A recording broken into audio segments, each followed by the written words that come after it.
Hello, this is Bonnie, and I am so excited to share with you Fairy Hug's brand new release. It's completely different from what we've ever done. It is not a silhouette stamp. It is an outline stamp that you can color or just slightly color if you want to, or even have the background behind it. You don't even have to color it. But they're super fun, and I'm going to go ahead and share with you what that release is.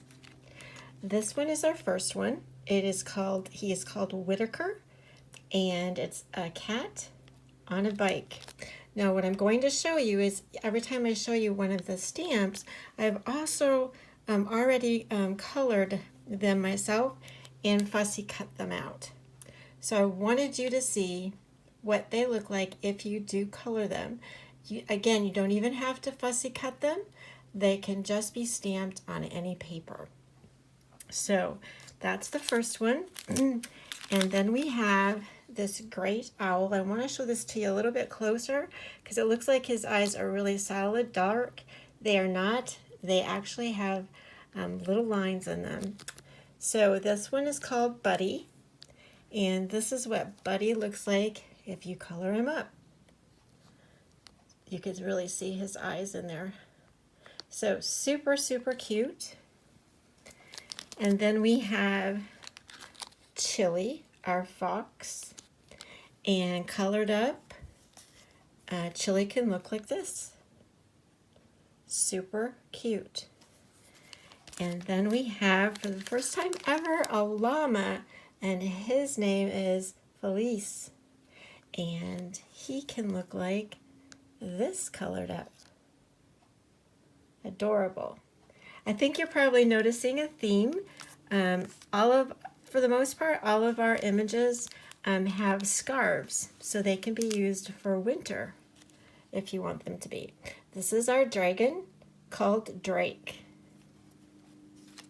And this is what Drake looks like, or can look like, colored up. I colored all of these with Prismacolor pencils. And I just did want to talk to you a little bit about coloring too, and I'll do that at the end. This one is called Lady BaaBaa, and this is what Lady BaaBaa looks like colored up. And then we have one without a scarf at all, but this is our Frosty Angel. She's just really beautiful, and this is what she could look like colored up. And then our next one is called Flappy. I love this character. He's so adorable. And I colored him up like a pigeon. So that's what he can look like.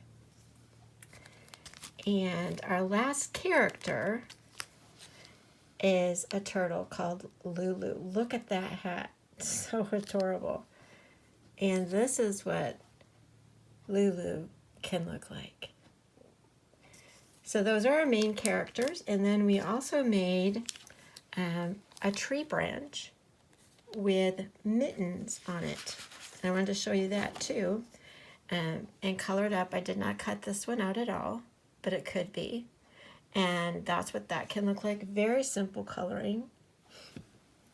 And I wanted to also show you really quickly some of the uses even for this particular one. Buddy fits really nice. I believe this is Buddy. Yep, I have to remember their names. Buddy fits really good on top of this and looks really adorable. But you could do that with really anything you wanted to with any of the images, some of the images, I guess. Not just Buddy. Also Flappy works good on top. Okay.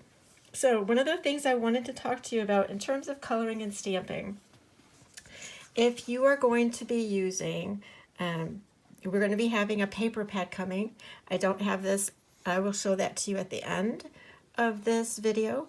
And what I wanted to say is you can stamp with Memento ink if you're going to be using Copics, as you always would.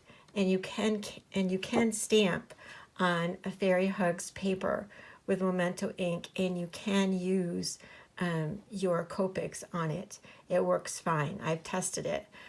But primarily what I do is with colored pencils. So I basically use VersaFine Clear Nocturne to do my stamping, or any other color. And then I just colored in. Like I said, every single one of these images were stamped on the new paper and colored in with Prismacolor pencils.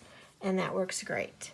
But again, these can also be stamped on top of any Fairy Hugs paper, and you can still get a really nice look to them. So I just wanted to share that much with you right now, and then I will continue with the video.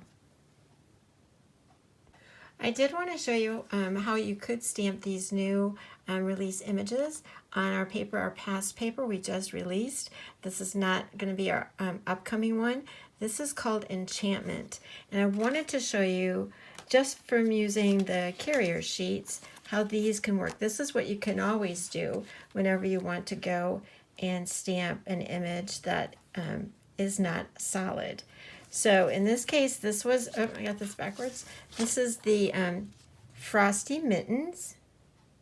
And you can see how well that will look, even with paper colored in the background. And then again, if we wanted to put Buddy on top of there, again, this particular one even would allow you to color that if you wanted to, because the background is white. Now, say for instance, you put it on a color one. I wanted to give you that example. You can still do that. And you could still color him in.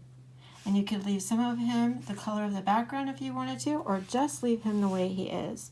It looks super.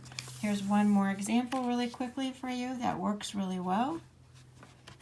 And I just wanted you to see how you can still use any paper, even with a colored background. That could work for you. I'm just going to show you some other ones on here. They all work really well for you. You can leave them like that, or you can color them in. And this outside around here can also be stenciled, or you could cut the circle out and use it on another piece of paper. This is a really versatile paper pad. So just wanted to give you that idea, also tip for that. Thanks so much.